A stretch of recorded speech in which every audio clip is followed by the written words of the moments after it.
Welcome to Computing at Home with Digital Schoolhouse. Here we're delivering out-of-the-box computing activities that are accessible, educational and fun. To all learners watching, remember you can pause the video at any time to take notes, collect your thoughts or take part in the activity alongside me. Parents and guardians, you might want to watch the next bit as it explains how to access our resources, but after that feel free to join in or sit nearby to supervise if you want to. Let's get started. For Gamebook computing you will need a notepad and pen or pencil, a copy of The Big Adventure of the Little Gremlin by Nicola Rakoff, and a copy of our flowchart. Alternatively, you can use your own favourite Choose Your Own Adventure book, but please be aware that you will need to create your own flowchart for this. All resources are available via the link below this video. If you prefer to access the resources via our website, go to digitalschoolhouse.org.uk, click on Resources, scroll down and find Playful Computing Activities, click on Activity Resources, find and click on Discover More. In the list, find Gamebook Computing.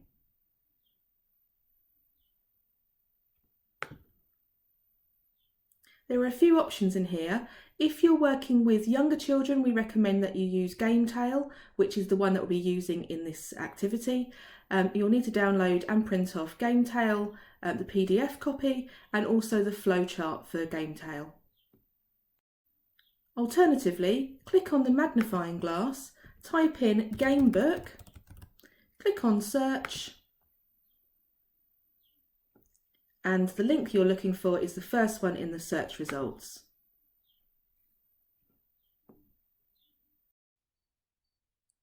Feel free to pause the video now and collect your resources together. So what are you going to learn by completing this activity? You're going to learn about algorithmic thinking, decomposition, abstraction, evaluation, problem solving, and how to use a flowchart. Don't worry if any of these words are new to you. I'll explain more at the end of the activity. Now I'm going to read to you from Gametail, The Big Adventure of the Little Gremlin. You can read along with me, or you might want to follow along with me to start with and then continue the story yourself. It's completely up to you. Okay, here we go. Gametail, The Big Adventure of the Little Gremlin by Nicola Rakoff.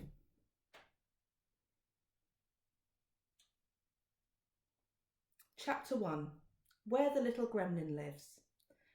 High up in the mountain, deep inside the forest, along the river, in a hole in the ground, there lived a little gremlin. Like all gremlins, he didn't have a name, but everyone called him Gremmy. Gremmy loved to walk his pawsies around the forest, wash his downy fur in the river, and bathe his tail in the sun.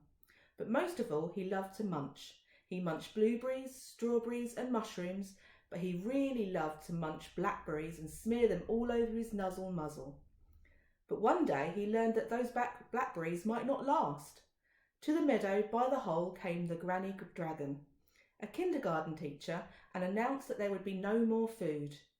While it was summer now, soon it would be fall and then winter, and the blueberries, the strawberries, the mushrooms, and even the blackberries Grimmy loved so much would be gone. That was how seasons worked. The little gremlin didn't know what seasons were, but his tummy grew very worried there would be no food tomorrow. The idea came from his horns. He had two little horns on his head, and they always had the best ideas. Today they told him that everyone should go on an adventure to find food for the whole winter. The gremlin bustled around his hole, cleaning up, cutting, hammering, cooking, and packing his luggage for the adventure to come. Into his little sack he put a comb, an enchanted key, a piece of old bread, a rope and a rusty penny. It was going to be an incredible adventure, the only way gremlin adventures can be. And you, little gremlin, listening or reading to this tale, are going to decide what will happen. Your choices will guide the adventures of Gremmy, so first you have to decide where he will go. He could enter the dark cave where he'd heard magic mushrooms are growing. Gremmy loves mushrooms and he has never had the magic sort. That's in chapter 2. He could climb the big mountain where the blackberries grow, and Gremmy loves blackberries. That's in chapter 3. He could go down along the deep river to the humans' houses. They always throw away chips and sweets and biscuits and crackers and whatnot. That's chapter 4. Or he could go to the enchanted forest where the enchanted things happen and the world's most beautiful flower grows. That's flower's pollen, they say, is incredibly tasty. Chapter 5. Or Gremmy could stop and wondered, and you can read the choices again. So in my version of the story, we are going to go to the big mountain. So we're going to go to chapter 3. Okay, chapter 3, where there is a wooden sign. The big mountain was so big that the Izies couldn't see it all because there were just small Izies. Small Izies on a small gremlin. And the smaller the gremlin was, the bigger the mountain was. And there on the big mountain lived many trees, flowers and animals. There were so many that there must have been 8. 8 was the biggest, the hugest number Gremmy had heard of. Some magical creatures lived on the mountain too, but there weren't very many of them, definitely not as many as 8. Gremmy tied his sack to a stick and put the stick on his shoulder. He coiled the long rope around his tummy, and so he prepared for a journey across the big mountain, for a real big journey, at least as big as the mountain. The Pawsies climbed up the rocks and across the meadows and along the slopes, and even though they were small Pawsies on a big journey, they didn't get tired easily because they were used to walking and jumping and climbing. They were really adventurous Pawsies. Suddenly, the little gremlin saw a big wooden sign with the words and an arrow on it. Gremmy couldn't read, so he didn't understand the writing, but decided it said Forest Singing Competition. It might also have said dangerous for little gremlins, or even dangerous for big gremlins, but Gremmy decided it said Forest Singing Competition because he loved to sing and had a favourite song. If you've never heard Gremmy's song, you should know it is exceptionally amazing and goes like this. I am a gremlin, a gremlin, a gremlin. It has a second verse, a very different one, and it goes like this. I am Gremmy, Gremmy, Gremmy. But children, if you want to hear the third verse, which was a very, very different one, you'll have to wait because the gremlin stopped singing and started wondering. And so, should Gremmy go where the sign points, even though he cannot read it? That's in chapter 31. Or should he climb further up the mountain where the blackberries grow? That's in chapter 25. In my version of the story, he's going to go where the sign points, even though he can't read it. And I'm going to head to chapter 31 now.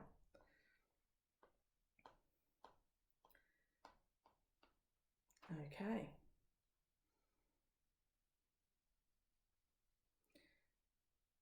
So I'm at chapter 31, where a few found things can be found again. While the Pawsies bounced happily towards the competition, Gremmy's throat exercised with a little throat exercising song. I'm actually going to stop there because you might want to write your own version of what's going to happen next. Once you have read the story, now you need to mark the route that you took through the story on your flowchart. This means that someone could then follow your flowchart and create the same story every time. So in my reading of the story, in chapter 1, I went to the big mountain. So I'm going to circle that that's what the option I took was. Then, after that, I go next to where the sign points. So I'm going to circle this one. So now, anyone using my flowchart with their version of the story will always take the same route. Now try it yourself.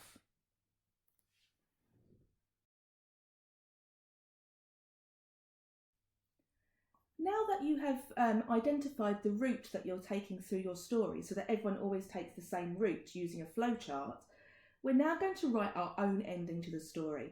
So you'll remember that at the end of chapter 31, we had the choices of either Gremmy going to the competition or he could go and take the glasses to Grandpa Bear.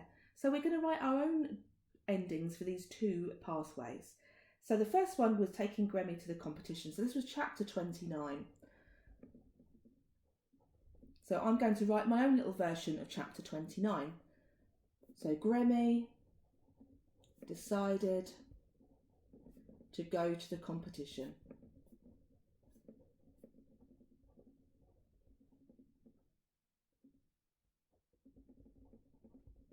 There he sang his favourite song.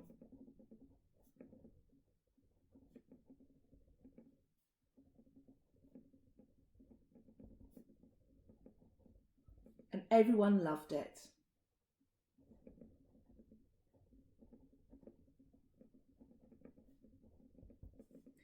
The end. And my choice for the other chapter, which is chapter 30, which if you remember was the option where Gremmy takes the glasses to Grandpa Bear. So Gremmy took the glasses to Grandpa Bear.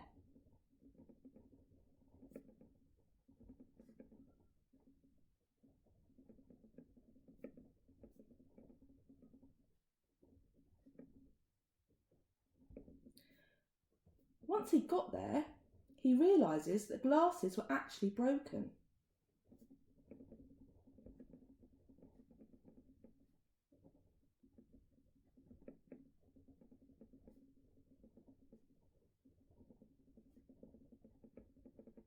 And so he had to make the choice of whether to give the broken glasses to Grandpa Bear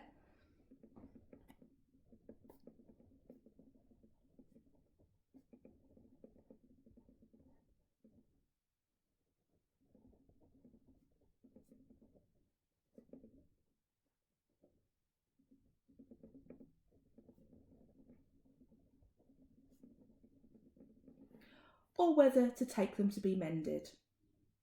So this could be chapter 31.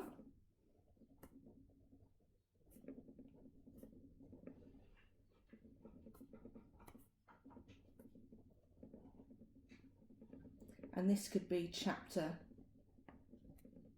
32.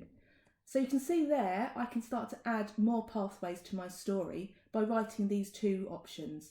So I can start to add to the story where I'm writing my own decisions and my own pathways. So why not try it yourself? You could either write two endings to the story, or you can write further pathways. Either way, enjoy your creative writing.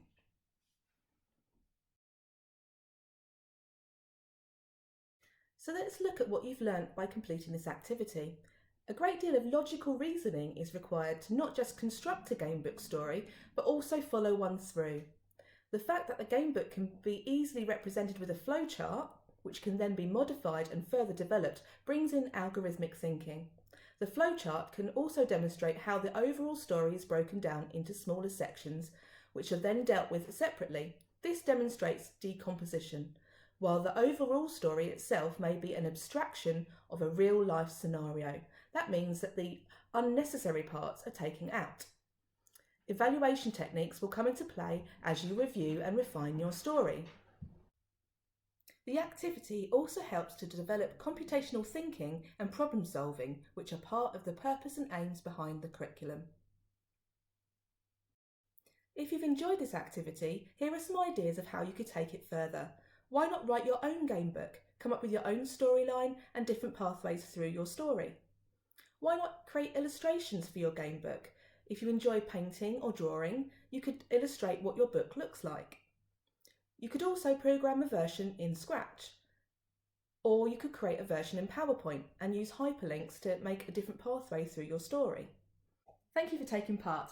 I hope you had fun and learnt something new. If you have any questions or feedback for me, please email dsh@uki.org.uk. Now, we'd love to see you learning computing at home with Digital Schoolhouse. Parents and guardians, please feel free to share any images or videos using the hashtag #computingathome on Twitter or on Facebook. You can find our contact information in the section below or at the end of this video. Lastly, I wanted to say a huge well done for taking part today. I'm Estelle and I look forward to seeing you soon.